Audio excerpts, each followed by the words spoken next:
Вот моя микросамодельная установка.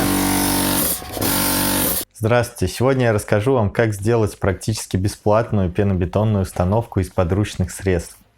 Я уже пару лет являюсь владельцем нормальной пенобетонной установки, но ради эксперимента решил сделать маленькую пенобетонную установку, которую можно возить с собой везде, даже в общественном транспорте. Итак, что нам понадобится?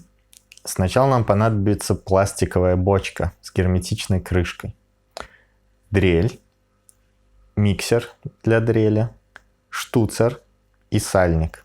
Ну, естественно, компрессор. Компрессор в моем случае у меня от большой установки обычный нормальный компрессор, но я думаю, можно приспособить и автомобильный, чтобы бюджет этой установки так и остался равен нулю. По сути, все, что нам нужно сделать, это сделать в крышке бочки два отверстия. Причем неважно, бочка у вас на 20 литров, как у меня, или у вас есть на 50, на 60. Делаем два отверстия в крышке. В одно отверстие мы вставляем миксер с дрелью, во второе штуцер для нашего компрессора.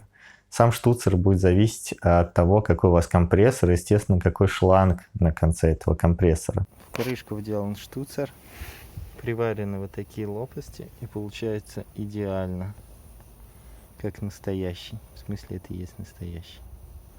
Дальше нам нужны правильные компоненты для нашего пенобетона. Самое важное — это цемент. Цемент должен быть 500D0. Сейчас уже какая-то другая классификация, но в общем смотрите, чтобы на цементе было написано 500. Далее это пенообразователь. Пенообразователь нам нужен тот, который подходит для баротехнологии. Это синтетические пенообразователь. В моем случае это PB Lux Super. Это проверенный временем и годами отличный пенообразователь, который именно даже в моей самодельной установке сработал. А дальше по желанию мы добавляем к цементе, воде и пенообразователю песок, если нам нужен более прочный пенобетон.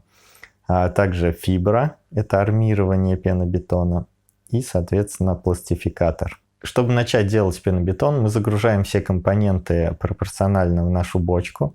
Табличку с пропорциями от моей большой установки я приложу в описании к этому видео, чтобы вы могли перерасчитать на свой объем. Перемешиваем недолго, там буквально 10 секунд. А затем включаем компрессор, даем давление и пару минут еще перемешиваем.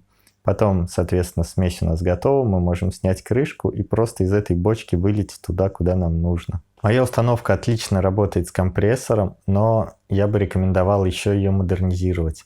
Во-первых, нужен сальник на ось миксера, чтобы не выходил воздух и оттуда ничего не брызгало. И давление, соответственно, оставалось нужным для приготовления смеси. И второе, это я бы сделал какую-то подставку, чтобы не пришлось стоять и ждать эти 2 минуты, пока пенобетон готовится. Можно было нажать, включить, и дрель бы сама держалась на крышке, то есть какую-то сварить рамку. И напоминаю, что основными компонентами, от которых зависит качество пенобетона, является качество цемента, 500D0 должен быть, и пенообразователя, это PB Lux Super. Ну и когда вам надоест играться с этой самодельной установкой, вы поймете, разберетесь, как это все работает, как пенобетон применяется, как сохнет, и вникнете во все особенности, то, конечно, обращайтесь уже к Дмитрию Салтановичу и покупайте нормальную установку. Это не реклама, это просто рекомендация от меня. Если вам понравилось это видео и вы хотите сделать такую установку, то подписывайтесь, ставьте лайки и все такое. Всем добра!